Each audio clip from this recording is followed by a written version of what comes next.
এত রাতে বুঝি জিএফের সাথে কথা বলেন, তাই না? জি না। তাহলে সব সময় রাতে দিনে এত অনলাইনে কি করেন? অনলাইনে থাকতে কি আবার কারণ লাগে? বড় সড়ো ছেঁকা খাইছেন বুঝি? ছাকা খাইনি, একজনকে অন্ধের মতো বিশ্বাস করে ঠকে গেছি, যিনি ছিল আমার রাত জাগার কারণ। আমাকে রাত জাগানো শিখে এখন সে নিশ্চিন্তে ঘুমায়। আপনিও আবার প্রেম করেন? লাইফ মানেই তো এনজয়, একটা যাবে আরো কয়েকটা আসবে। We are not same. এই জন্যই তো তোমরা মেয়েরা ভালো থাকো, কারণ তোমরা একজনের জায়গা অন্যজনকে দিয়ে পূরণ করিয়ে নাও। তবুও লাইফে ভালো থাকার জন্য অন্য কাউকে খুঁজে নেন। এখন আর কিছুই ভালো লাগে না। আমি আর কাউকে ভালোবাসিনি তার চলে যাওয়ার পর থেকে।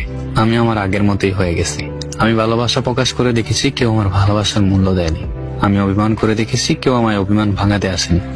আমি কান্না করে দেখেছি, কেউ আমার কান্নায় সান্ত্বনার বাণী শোনায়নি। আমি হারিয়ে গিয়েও দেখেছি, কেউ আমায় খুঁজতে আসেনি।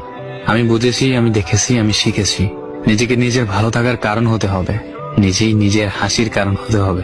কষ্টগুলোকে আড়াল করতে হবে, ভালোবাসার প্রকাশ কমিয়ে দিতে হবে। হারিয়ে না গিয়েও নিজেকে এমন ভাবে গড়তে হবে, অবহেলা করা মানুষগুলো আমার জন্য আফসোস করবে।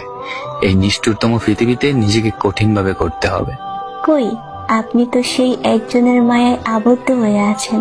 হ্যাঁ, আস্তে আস্তে কাটিয়ে উঠবো। আমাকে আপনার সঙ্গে নেবেন?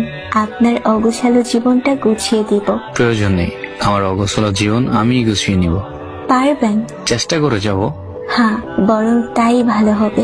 কারো চলে যাওয়াতে কষ্ট পাবেন না, যিনি চলে গেছেন তার থেকেও ভালোই পাবেন। দেখেন, ভালো লাগতো না যদি সে বুঝতো, তবে তাকেই আমার লাগতো। আমার তাকেই প্রয়োজন। ছেলেরা আসলেই অসম্ভব ভাবে ভালোবাসতে পারে।